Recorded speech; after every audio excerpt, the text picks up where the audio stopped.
February 28ಕ್ಕೆ ಆರಂಭ ಆದಂತ ಯುದ್ಧ ಇವತ್ತಿನವರೆಗೂ ಕೂಡ ನಡೀತಾ ಇದೆ. ಸರಿಸುಮಾರು 33 ದಿನಗಳು ಕಳೆದಿದೆ ಈ ಯುದ್ಧಕ್ಕೆ. ಈ ಯುದ್ಧದಲ್ಲಿ ದಾಳಿ ಪ್ರತಿದಾಳಿಗಳು ಅದೇ ರೀತಿಯಲ್ಲಿ ನಡೀತಾ ಇದೆ. ನಿಲ್ಲುತ್ತಾ ಅನ್ನುವಂಥ ಪ್ರಶ್ನೆಯ ಜೊತೆಗೆ ಸಾಗ್ತಾ ಇರುವಂಥ ರಣಭೀಕರ ಗಲ್ಫ್ ಯುದ್ಧ 33ನೇ ದಿನ. ಈ ಯುದ್ಧದ ಘನಘೋರ ಪರಿಣಾಮದ ಮತ್ತಷ್ಟು ಚಿತ್ರಣಗಳು ಲಭ್ಯವಾಗ್ತಾ ಇದೆ. ಒಂದು ಕಡೆ ಮತ್ತೊಂದು ಕಡೆಯಲ್ಲಿ ಆಟೋ ಗ್ಯಾಸ್ಗಾಗಿ ಕಿಲೋಮೀಟರ್ ಗಟ್ಟಲೆ ಸಾಲು ನಿಂತಿದ್ದಾರೆ. ಬಂಕ್ಗಳ ಮುಂದೆ ಚಾಲಕರು 3 ರಿಂದ 4 ಗಂಟೆ ಈಗ ಸಾಲು ನಿಂತಿದ್ದಾರೆ, ಕ್ಯೂನಲ್ಲಿ ನಿಂತಿದ್ದಾರೆ. ಆಟೋ ಗ್ಯಾಸ್ ಸಿಗ್ತಾ ಇಲ್ಲ, ಬದುಕು ಬೀದಿಗೆ ಬಂದಂತಾಗಿದೆ. ಯುದ್ಧ ಎಲ್ಲೋ ಮಧ್ಯಪ್ರಾಚ್ಯದಲ್ಲಿ ನಡೀತಾ ಇದೆ. ನಮಗೂ ನಿಮಗೂ ಏನಾಗಬೇಕು ಅಂತ ಭಾವಿಸಿದ್ದ ಜನತೆ ಕಳೆದ 1 ತಿಂಗಳಿಂದ ಅನುಭವಿಸ್ತಾ ಇರೋದಿದೆಯಲ್ಲ, ಅದರಲ್ಲೂ ಈ ತೈಲದ ಅಭಾವ ಜೊತೆಯಲ್ಲಿ ಅನಿಲದ ಅಭಾವ ಇದೆಯಲ್ಲ, ಇದನ್ನು ಸರಿದೂಗಿಸೋದಕ್ಕೆ ಸರ್ಕಾರ ಪಡ್ತಾ ಇರುವಂಥ ಶ್ರಮಗಳು ಇದೆಲ್ಲವನ್ನು ಗಮನಿಸಿದ್ರೆ ಈ ಯುದ್ಧ ಯಾವಾಗ ನಿಲ್ಲುತ್ತೋ ಅನ್ನುವಂಥ ಪ್ರಶ್ನೆ ಪ್ರತಿಯೊಬ್ಬನನ್ನ ಕೂಡ ಕಾಡ್ತಾ ಇದೆ. ಬದುಕು ಅಕ್ಷರಶಃ ಬೀದಿಗೆ ಬಂದಂತಾಗಿದೆ. ಅದರಲ್ಲೂ ಆಟೋ ಚಾಲಕರಂತೂ ಬಹಳ ತೊಂದರೆಯನ್ನು ಅನುಭವಿಸ್ತಾ ಇದ್ದಾರೆ. ಆಟೋ ಓಡಿಸಬೇಕು, ದಿನನಿತ್ಯದ ಬದುಕನ್ನು ಸಾಗಿಸಬೇಕು, ಒಂದು ದಿನವನ್ನು ತಳ್ಳಬೇಕು, ಬದುಕಬೇಕು ಅಂತಂದ್ರೂ ಕೂಡ ಆಟೋವನ್ನು ಓಡಿಸಿ ಆಗಬೇಕು. ಆದರೆ ಆಟೋ ಓಡಿಸೋದಕ್ಕೆ ಗ್ಯಾಸ್ ಸಿಗ್ತಾ ಇಲ್ಲ. ಹಲವಾರು ಬಂಕ್ಗಳಲ್ಲಿ ನೋ ಸ್ಟಾಕ್ ಬೋರ್ಡ್ ಸಿಕ್ಕಿದ್ರೂ ಕೂಡ ಸರತಿ ಸಾಲಲ್ಲಿ ನಿಂತು ತಮ್ಮ ಸರದಿ ಬರುತ್ತೆ ಆಗ ಸಿಗುತ್ತೆ ಅಂತ ಅಂದ್ಕೊಂಡ್ರು ಕೂಡ ಅದೆಲ್ಲೋ ಮಧ್ಯದಲ್ಲಿ ಇಲ್ಲ, ಖಾಲಿ ಆಗೋಯ್ತು, ಇನ್ನು ಬರೋವರೆಗೂ ಕಾಯಬೇಕು ಅಂತ ಹೇಳ್ತಾರೆ. ಸರಿ 2-3 ಗಂಟೆ 4 ಗಂಟೆ ಒಂದು ಇಡೀ ದಿನ ಕಾದರೂ ಕೂಡ ಎಲ್ಲೂ ಕೂಡ ಆಟೋ ಗ್ಯಾಸ್ಗಳು ಸಿಗ್ತಾ ಇಲ್ಲ.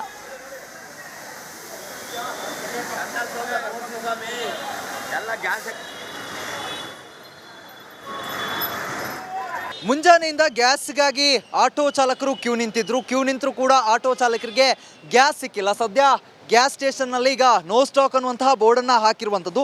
ನೋ ಸ್ಟಾಕ್ ಬೋರ್ಡ್ ಕಂಡ ಬಳಿಕ ಆಟೋ ಚಾಲಕರು ತಮ್ಮ ಆಕ್ರೋಶವನ್ನು ಹೊರಹಾಕಿದ್ರು.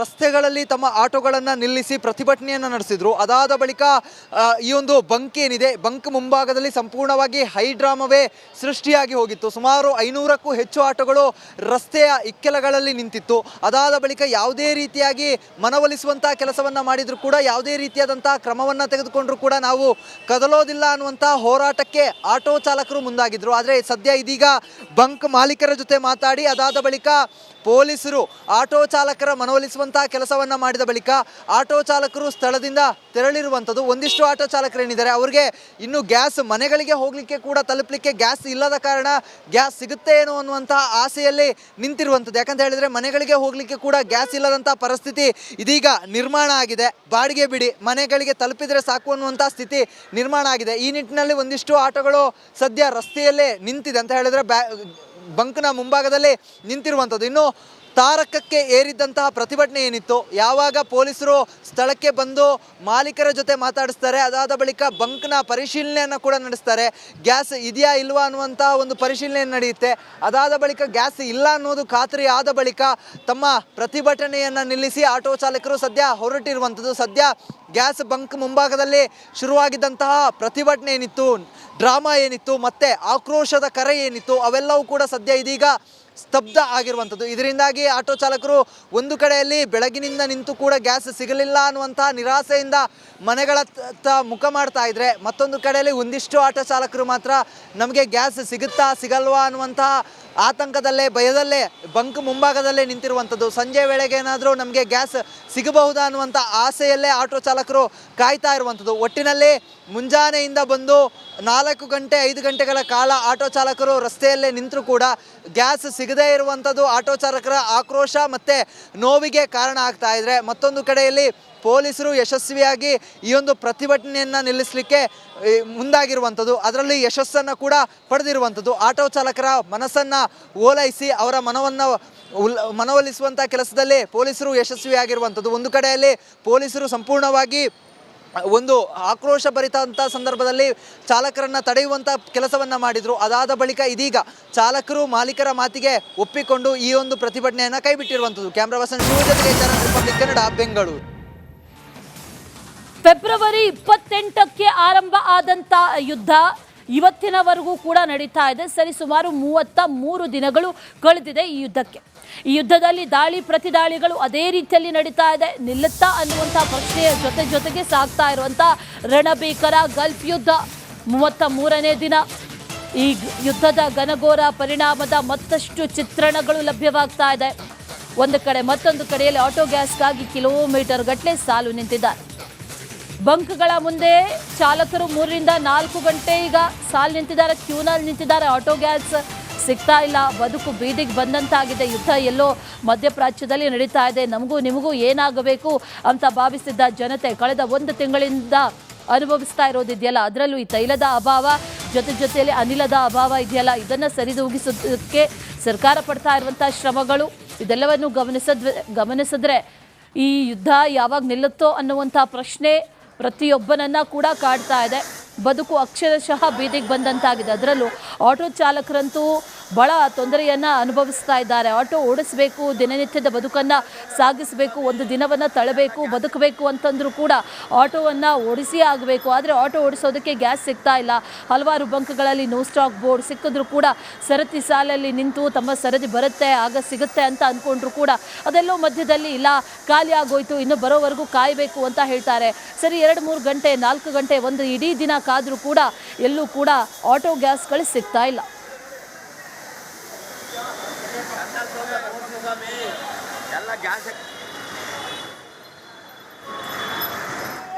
ಮುಂಜಾನೆಯಿಂದ ಗ್ಯಾಸ್ಗಾಗಿ ಆಟೋ ಚಾಲಕರು ಕ್ಯೂ ನಿಂತರೂ ಕೂಡ ಆಟೋ ಚಾಲಕರಿಗೆ ಗ್ಯಾಸ್ ಸಿಕ್ಕಿಲ್ಲ. ಸದ್ಯ ಗ್ಯಾಸ್ ಸ್ಟೇಷನ್ನಲ್ಲಿ ಈಗ ನೋ ಸ್ಟಾಕ್ ಅನ್ನುವಂತಹ ಬೋರ್ಡನ್ನು ಹಾಕಿರುವಂಥದ್ದು.